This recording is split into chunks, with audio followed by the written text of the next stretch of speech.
So, what is the law and what is the crime that I committed?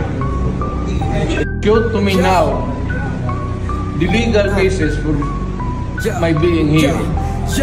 Teka lang, bakit parang nagmamadali?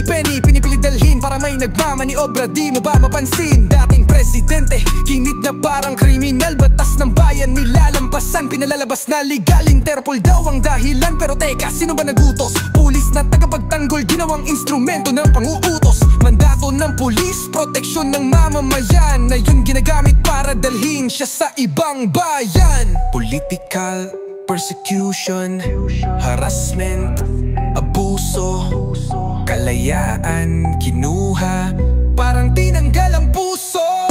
Sa Hague gustong dalhin, parang may deal na mabilis. Kidnapping to ng hustisya, sino ba ang may pakana?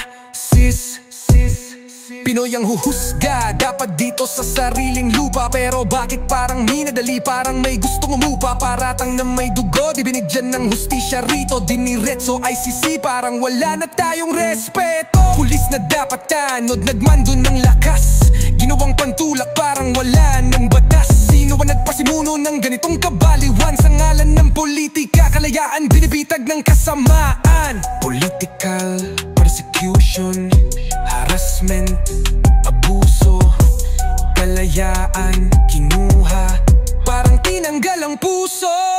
Sa Hague gustong dalhin, parang may deal na mabilis. Kidnapping to ng hustisya, sino ba ang may pakana? Sis Pinagplanuhan, sinadyang ipitin, ginawang palabas para imahay sirain. Mandirigmang leader, ginawang kriminal. Pinasabog ang hustisya, sa Hague pinasok ng dayuhan. Kalayaan, karapatan, sinagasaan na lang. Bansa natin may korte, bakit doon pa dumaan? Pinoy ang huusga, di banyaga ang magpapasya? Kung ganito sistema, sinong susunod na mabibiktima?